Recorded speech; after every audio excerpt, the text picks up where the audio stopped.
नमस्कार दोस्तों, स्वागत है आपका Vedanta IAS academy YouTube channel पर। ये current affairs today video series है और आज के इस वीडियो में हम 7 अक्टूबर 2022 के दिन जो भी इंपॉर्टेंट आर्टिकल्स आपके एग्जामिनेशन पॉइंट ऑफ व्यू से पब्लिश हुए हैं उन सभी आर्टिकल्स को डिस्कस करने वाले हैं। ये जो भी आर्टिकल्स उठाए हैं ये सब ऑथेंटिक न्यूज़ सोर्सेज से उठाए गए हैं। ये आपके PIB, the Hindu, Indian Express, Live Mint, Down to Earth ऐसे सोर्सेज होते हैं जहाँ से हम न्यूज़ उठाते हैं और आपके लिए यहाँ पर प्रेजेंट करते हैं। तो आज के इस वीडियो में हम 4 टॉपिक्स पढ़ने वाले हैं। हमारा सबसे पहला टॉपिक होगा व्योम मित्रा ह्यूमनॉइड। उसके बाद हम इंडियन मेड LCH प्रचंड के बारे में जानेंगे और हाल ही में एनी अर्नॉक्स को लिटरेचर में नोबेल प्राइज़ दिया गया है उनके बारे में जानेंगे। और आज का हमारा लास्ट टॉपिक होगा नेशनल लोक अदालत। राइट, वीडियो में आगे बढ़ने से पहले मैं आपसे अनुरोध करना चाहूँगा, आप please Vedanta IAS academy YouTube channel को सब्सक्राइब कर लीजिए, इसका बेल आइकन भी प्रेस कर दीजिए ताकि आपको रेगुलर अपडेट्स मिलता रहे। और साथ ही में आप हमारे दूसरे सोशल मीडिया चैनल जैसे कि फेसबुक, इंस्टाग्राम, लिंक्डइन इनको भी फॉलो कर सकते हैं ताकि आपको हर अपडेट ईजिली मिलता रहे। राइट, अब स्टार्ट करते हैं हमारा सबसे पहला टॉपिक जो कि GS पेपर 3 का हिस्सा है, द हिंदू में पब्लिश हुआ है। और यहाँ पर इसरो के ह्यूमनॉइड रोबोट व्योम मित्रा के बारे में बताया गया है कि यहाँ पर उसके स्किल को कैसे अपग्रेड किया जा रहा है। ठीक है, तो यहाँ पर खबरों में क्या है, यहाँ पर बताया गया है कि रोबोट के पास एबिलिटी है, वो अनमैन्ड टेस्ट फ्लाइट्स में उसको भेजा जाना है और वहाँ पर वो ईजिली जो भी डिस्प्ले होते हैं उनको ऑपरेट कर सकती है, उनको पढ़ सकती है। और इससे क्या होगा, इससे इसरो ग्राउंड स्टेशन पे कम्युनिकेशन करने में मदद मिलेगी। तो फ्यूचर में गगनयान स्पेस मिशन होना है जिसमें ह्यूमंस को भेजा जाएगा इंडिया की तरफ से। तो एक टेस्ट फ्लाइट की जा रही है, तो उसमें हम इस ह्यूमनॉइड को भेज रहे हैं। तो हमारे देश के space organisation Indian Space Research Organisation ने अपना सबसे पहला वुमेन एस्ट्रोनॉट को रिवील किया। इसका नाम व्योम मित्रा दिया गया है और इसको सबसे पहले टेस्ट फ्लाइट में भेजा जाना है। इसको एक्सप्लेन किया जा रहा है व्योम मित्रा, व्योम यानी कि स्पेस और मित्रा यानी कि फ्रेंड। इसको हाफ ह्यूमनॉइड भी कहा जा रहा है। और ह्यूमनॉइड को जो डेवलपमेंट किया जा रहा है, इसका डेवलपमेंट इसरो के इनर्शियल सिस्टम यूनिट जो कि तिरुवनंतपुरम है यहाँ पर डेवलप किया जा रहा है। इस ह्यूमनॉइड को हाफ ह्यूमनॉइड भी इसलिए कहा जा रहा है क्योंकि इसके पास सिर्फ हेड होगा, 2 हाथ होंगे और टॉर्सो होगा। टॉर्सो यानी कि एक बॉडी का मेन हिस्सा।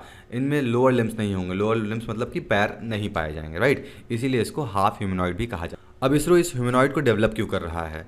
जैसा कि हम जानते हैं दूसरे देश बहुत ही सक्सेसफुली ह्यूमंस को भी स्पेस में भेज चुके हैं, लेकिन टेस्ट फ्लाइट के लिए उन्होंने एनिमल्स का यूज़ किया था। लेकिन इसरो एनिमल्स का यूज़ ना करके एक मशीन यानी कि ह्यूमनॉइड का यूज़ करेगा और अपने GSLV Mk3 रॉकेट की एफिकेसी को टेस्ट करेगा जो कि आगे चलकर ह्यूमन को स्पेस में ले जाने वाले हैं।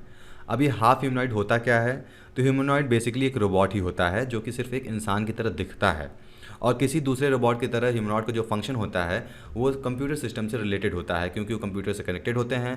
आर्टिफिशियल इंटेलिजेंस का थोड़ा बहुत हेल्प लिया जाता है और पूरी तरीके से ये ऑटोमेटेड होते हैं और कहीं कर पे इनको कमांड भी देना पड़ता है। यहाँ पर आर्टिफिशियल इंटेलिजेंस, रोबोटिक और ये धीमे धीमे जो भी रिपीटेटिव काम होते हैं, जैसे मान लीजिए आपको डेली गमलों में पानी डालना है या फिर डेली जो भी काम आपको करने होते हैं, रिपीटेटिव काम होते हैं, उसको हम आगे चलकर ह्यूमनॉइड्स या फिर रोबोट से करवाने वाले हैं।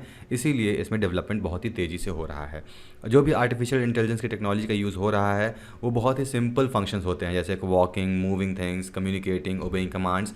इन सब सिंपल फंक्शंस को करने के लिए आर्टिफिशियल इंटेलिजेंस टेक्नोलॉजी का यूज़ करके ह्यूमनॉइड्स को डेवलप किया जा रहा है। अब व्योम मित्रा के द्वारा क्या क्या टास्क परफॉर्म किया जाएगा? तो व्योम मित्रा जो इसरो का इनर्शियल सिस्टम यूनिट है, इन्होंने बहुत ही सक्सेसफुली इस रोबोट में कंप्यूटर ब्रेन या फिर एक तरीके से कह दीजिए एक कंप्यूटर फिट किया है जो कि एक कंट्रोल पैनल जो होते हैं उसको रीड करना, उसमें सिग्नल्स भेजना या फिर एक तरीके से आपको पूरा जो इसरो से ग्राउंड स्टेशन पर कम्युनिकेशन का सिस्टम है वो इस्टेब्लिश करने में मदद करेगा। ठीक है, और ये जो AI इनेबल रोबोट है ये अलग अलग तरीके के वाइब्रेशन, शॉक्स जो भी फ्लाइट के दौरान महसूस होते हैं इंसानों को, उसको झेलने की क्षमता रखता है। और ये एक तरीके से इंसानों को रिजेंबल करता है, जैसे कि फेशियल एक्सप्रेशन इंसान का कैसा होगा, स्पीच क्या होगा, साइड कैपेबिलिटीज़ क्या होगी, एकदम ह्यूमंस की तरह यहाँ पर टेस्ट किया जाना है। व्योम मित्रा 2020 में जो भी गगनयान फ्लाइट हो रहा है, एक्सपेक्ट किया जा रहा है, तो उसके टेस्ट फ्लाइट में इनको भेजा जाएगा। और आगे चलकर व्योम मित्रा का ट्विन भी बनाया जाएगा। ट्विन मतलब कि एक सिमिलर सा एक रोबोट बनाए जाने की उम्मीदें हैं। और ट्विन जो है उनको एक कंप्यूटर सिमुलेशन से होकर गुजरना पड़ेगा। कंप्यूटर सिमुलेशन मतलब क्या होता है कि एक एक्चुअल सिचुएशंस कंप्यूटर में दी जाती है। अगर आपने हाल ही में मूवी रनवे आया था अगर वो मूवी देखा होगा तो उसमें आप समझ सकते हैं कि सिमुलेशन का मतलब क्या होता है। उसमें देखा गया था, चेक किया गया था कि एक पर्टिकुलर कंडीशन में जो पायलट है कैसे बिहेव करता है। तो कंप्यूटर सिमुलेशन का मतलब सिंपल सा होता है कि एक रियल टाइम सिचुएशन दे के आउटपुट लिख लेना कि क्या आउटपुट पॉसिबल निकल सकते हैं। तो यहाँ पर माइक्रोग्रेविटी कंडीशन में कैसे बिहेव करेंगे ह्यूमनॉइड, उसका टेस्टिंग किया जाना है, ठीक है। और जो ट्विन है इसका डेवलपमेंट अलग अलग आईआईटीज़, अलग अलग इंस्टीट्यूशन के कोलैबोरेशन के द्वारा ही होना है। गगनयान मिशन क्या है? तो गगनयान मिशन जो है इंडिया का, एक तरीके से इंडिया का स्पेस ऑर्गेनाइजेशन इसरो, इसका एक फर्स्ट प्रोजेक्ट है जिसमें ह्यूमंस को स्पेस में ले जाया जाएगा। ह्यूमन में स्पेस में ले जाने का मतलब क्या है? ह्यूमंस जाके स्पेस को आसानी से ऑब्जर्व कर सकेंगे, जो कि अर्थ से पॉसिबल नहीं हो सकता है। गगनयान प्रोग्राम क्या है? इसको स्पेस क्राफ्ट को लो अर्थ ऑब्जेक्ट में प्लेस करना है, और इसका जो मेन ऑब्जेक्टिव होगा स्पेस में एक तरीके से ऑटोनॉमी पा लेना। ऑटोनॉमी मतलब क्या है? पूरी तरीके से अपने ऊपर निर्भर होना। अभी फ़िलहाल क्या है, इंडिया किसी ना किसी चीज़ों के लिए, चाहे टेक्नोलॉजी के लिए या फिर अलग चीज़ों के लिए, दूसरे कंट्रीज़ पर निर्भर है। लेकिन अगर हम स्पेस में ह्यूमंस को भेज लेते हैं सक्सेसफुली, तो इंडिया एक पूरी तरीके से ऑटोमेशन मोड पे आ जाएगा किसी भी स्पेस मिशन के लिए, राइट।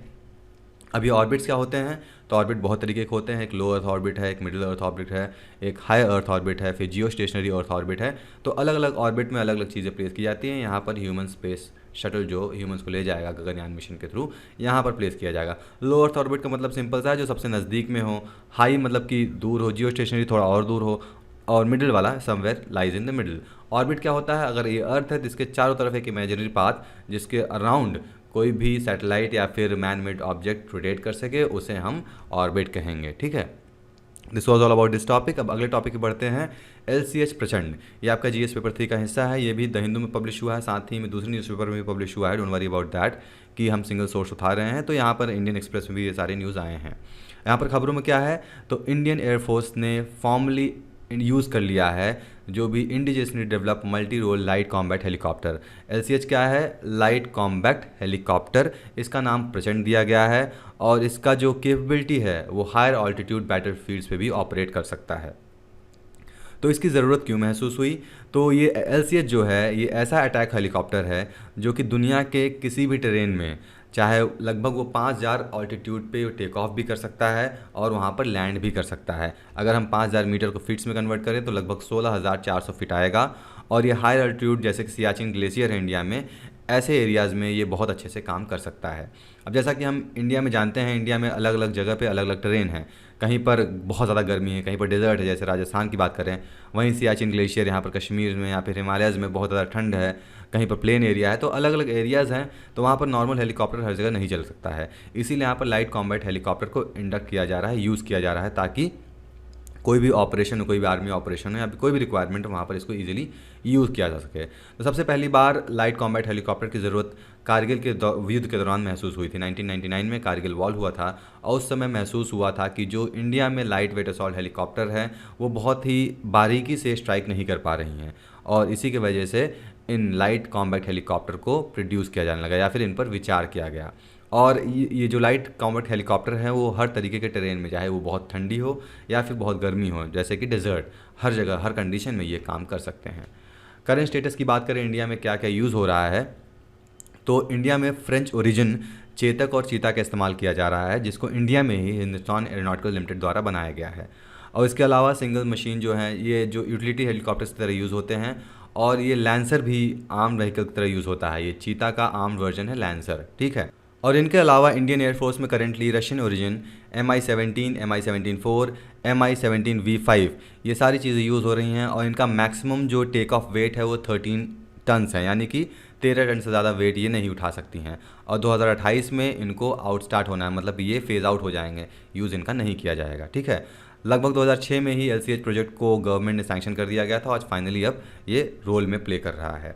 सिग्निफिकेंस की बात करें तो सिग्निफिकेंस हमने ऑलरेडी बता चुका है कि ये हर तरीके के टेरेन में ये काम कर सकता है, और एनिमी के एयर डिफेंस सिस्टम को पूरी तरीके से डिस्ट्रक्ट कर सकता है, क्योंकि अगर सियाचिन ग्लेशियर हो या फिर बहुत ज़्यादा गर्मी हो, हर जगह ये इंसर्जेंसी वॉरफेयर कॉम्बैट यहाँ पर इसको यूज़ किया जा सकता है, राइट।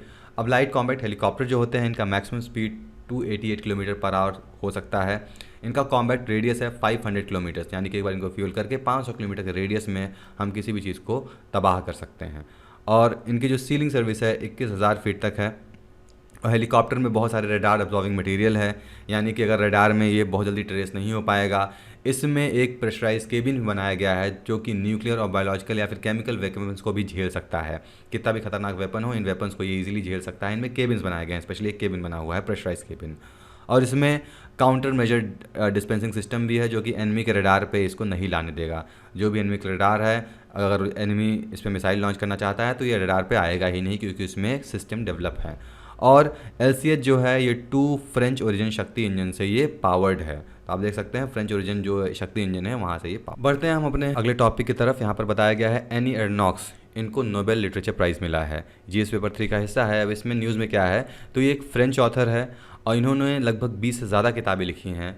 हर किताब छोटी है और हर किताब में इन्होंने क्रॉनिकल इवेंट्स के बारे में बताया गया, इनके लाइफ में जो कुछ भी बीता है, जैसे भी ये गुजरी हैं, जिन हादसों से या जो भी चीज़ें हुई हैं इनकी ज़िंदगी में, सभी को पोर्ट्रे किया है अपने इन किताबों में। यहाँ तक कि sexual encounters, abortion, illness, death of a parents, ये सारी चीज़ें इन्होंने अपने बुक्स में मेंशन किया है और इनके लेखन शैली के लिए इनको नोबेल प्राइज़ दिया गया है लिटरेचर में, राइट। अब हम बात करेंगे नोबेल प्राइज़ के बारे में। तो 27 नवंबर 1895 में एल्फ्रेड नोबेल ने अपना सबसे लास्ट विल साइन किया। उस विल में इन्होंने अपने फॉर्च्यून का एक मेजर हिस्सा इस प्राइज़ के नाम कर दिया गया और लगातार हर साल नोबेल प्राइज़ दिया जाने लगा। 1901 से लेकर 2021 तक 609 बार नोबेल प्राइजेस दिए गए हैं और ये Nobel prizes physics, chemistry, medicine, literature, peace, economic science में दिए जाते हैं। यहाँ पर इस नंबर की बात करें तो फिजिक्स में 115, केमिस्ट्री में 113, मेडिसिन में 112, लिटरेचर में 114, पीस में 103 और इकोनॉमिक्स साइंस में 53 नोबेल प्राइजेस दिए गए हैं। नंबर ऑफ़ लॉरेट्स मतलब क्या होता है, ऐसा नहीं है कि फिजिक्स में सिर्फ एक को नोबेल प्राइज़ मिलता है। कई बार क्या होता है 2 लोग को मिलता है, कई लोग को इंडिविजुअल मिलता है, कई बार 3 लोग को मिलता है एक ही साल में। तो ये नंबर ऑफ़ लॉरेट्स हैं। तो टोटल 975 लोगों को अभी तक नोबेल प्राइज़ मिल चुका है। और ऐसा कब हुआ है कि सिर्फ एक लोग को मिला है, जैसे मान लीजिए किसी साल फिजिक्स में सिर्फ एक लॉरेट को मिला है नोबेल प्राइज़, तो वो 47 टाइम्स है, एक बार 63 टाइम्स है। ये अलग अलग यहाँ पर नंबर्स दिए गए हैं। अब ये सारे डेटा है, आप डेटा देख सकते हैं। We not going to discuss this data in detail, right. Moving to next news, national Lok Adalat, ये हमारा आज का लास्ट टॉपिक है। तो 12 नवंबर को नेशनल लोक अदालत हेल्ड होना है पूरे देश में। अब ये नेशनल लोक अदालत क्या है, तो नालसा यानी कि नेशनल लीगल सर्विस अथॉरिटी और इसके साथ अदर लीगल सर्विसेज इंस्टीट्यूशन हैं, सब मिलकर लोक अदालत कंडक्ट करती हैं। लोक अदालत मतलब क्या होता है, ये एक तरीके का ऑल्टरनेट डिस्प्यूट रिजल्यूशन मैकेनिज्म है। अब कोई भी प्रॉब्लम आता है आपकी ज़िंदगी में, आपसे किसी से लड़ाई झगड़ा होता है, कोई डिस्प्यूट होता है, कोई ज़मीन का प्रॉब्लम आता है, कोई तलाक लेने का दिक्कत आता है, कोई भी प्रॉब्लम आती है तो आप कहाँ जाते हैं, कोर्ट में। कोर्ट में क्या होता है, आपको तारीख पर तारीख मिलती हैं। बहुत ही फेमस डायलॉग है मूवी का, तारीख पे तारीख, तारीख पे तारीख। तो उसी तरीके से एक्चुअल में होता है, आपको बहुत सारे डेट्स मिलते रहते हैं और इसी तरीके से बहुत सारे केस ऑलरेडी पेंडिंग रह जाते हैं। तो यहाँ पर ऐसे केसेस को उठाए जाएंगे जिनको कॉम्प्रोमाइज़ करके या किसी तरीके से सॉर्ट आउट किया जा सके, तो उन केसेस को यहाँ पर लोक अदालत में यहाँ पर हियरिंग की जाएगी और इनको डिस्प्यूट को रिड्रेस किया जाएगा, ठीक है। तो लोक अदालत है, इनको एक स्टैट्यूटरी स्टेटस दिया गया है legal services authority act 1987। Statutory मतलब क्या होता है, ये ऐसे ऑर्गेनाइजेशन होते हैं जो कि लॉ के द्वारा रेगुलेट होते हैं और डिफाइन होते हैं। मतलब कोई ज़रूरी नहीं है कि लॉ अबाइड करेंगे, लेकिन ये डिफाइन होते हैं और रेगुलेट भी करते हैं किसी लॉ के अंडर में। और इस एक्ट के अंदर में, कौन से, लीगल सर्विसेज अथॉरिटी एक्ट के अंदर में जो भी डिसीजन लोक अदालत के द्वारा लिया जाता है वो सिविल कोर्ट का माना जाएगा। मतलब मान लीजिए किसी लोक अदालत ने कोई डिसीजन दे दिया तो एक तरीके से सिविल कोर्ट का डिसीजन माना जाएगा, वो फाइनल होगा और दोनों पार्टीज़ पर ये बाइंडिंग होगा और इसके अगेंस्ट कोई भी अपील कोर्ट में जारी नहीं होगा। ऐसा मतलब कि कंपल्सरी नहीं है, लोग पिटीशन फाइल कर सकते हैं और आगे चलकर अगर वो सेटिस्फाइड नहीं है डिसीजन से तो ये केस लड़ सकते हैं, मतलब कि लिटिगेशन में जा सकते हैं, ठीक है। और जैसा कि मैंने बताया, अगर दोनों में से किसी एक पार्टी को सहमत नहीं है, वो सेटिस्फाइड नहीं है लोक अदालत के डिसीजन से, तो ऐसा कोई प्रोविज़न तो नहीं है कि इनके अगेंस्ट कोई भी नहीं जा सकता है, लेकिन वो लिटिगेशन इनिशिएट कर सकते हैं, राइट। ग्राउंड वर्क की बात करें, मतलब कि लोक अदालत ने क्या ग्राउंड वर्क किए हैं इन केसेस को सॉल्व करने के लिए, तो उन्होंने बहुत सारे कंज्यूमर यानी कि जिनकी केसेस पेंडिंग है उनको इंटीमेट किया जा रहा है, उनको बताया जा रहा है कि क्या क्या पॉसिबिलिटीज़ हो सकती है और अगर जो भी केसेस पेंडिंग है और लगता है इनको कि इन केसेस को सॉर्ट आउट किया जाता है तो उनसे कांटेक्ट करके मॉनिटर करके इन केसेस को सॉर्ट आउट किया जाएगा। लोक अदालत के पास बहुत ज़्यादा रीच है, इनके पास बहुत सारे SMSs हैं, बहुत सारे कॉन्टैक्ट नंबर है, 3 लाख पार्टीज़ के ईमेल, फ़ोन नंबर्स है जहाँ पर ये कांटेक्ट करने की कोशिश कर रहे हैं और केसेस को वहाँ से ये सॉर्ट आउट करेंगे ताकि कोर्ट का बर्डन कम हो सके। स्टैट्स की बात करें तो लगभग 6,07,996 केसेस अभी भी पेंडिंग हैं, जिसमें से national consumer dispute retrieval commission के अंडर में 22,250 केसेस पेंडिंग हैं। अब ये नेशनल कंज्यूमर डिस्प्यूटल रिड्यूसल कमीशन क्या होता है? तो ये एक क्वासी जुडिशियल कमीशन है जिसको कि 1988 में कंज्यूमर प्रोटेक्शन एक्ट 1986 के अंतर्गत न्यू दिल्ली में बनाया गया था। अब ये क्वासी जुडिशियल क्या होता है? तो क्वासी जुडिशियल क्या होता है? ये एक तरीके का बॉडी होता है, फिर ऑर्गेनाइजेशन होता है जिसमें कोर्ट की तरह ही प्रोसीडिंग होती है, ठीक है। और जो कमीशन है ये किसी रिटायर्ड या फिर सिटिंग सुप्रीम कोर्ट के जज के द्वारा की जाती है, जो कि मतलब कि हेड होता है national consumer dispute resolution commission का, वो सुप्रीम कोर्ट का रिटायर्ड या फिर सिटिंग जज होता है। Currently justice R.K. Agarwal head कर रहे हैं national consumer dispute resolution commission को, ठीक है। So that's all for today's video. I hope you have understood. At the end, I would ask you to please like, share and subscribe Vedanta IAS Academy YouTube channel, and see you tomorrow with new topics. Till then, goodbye.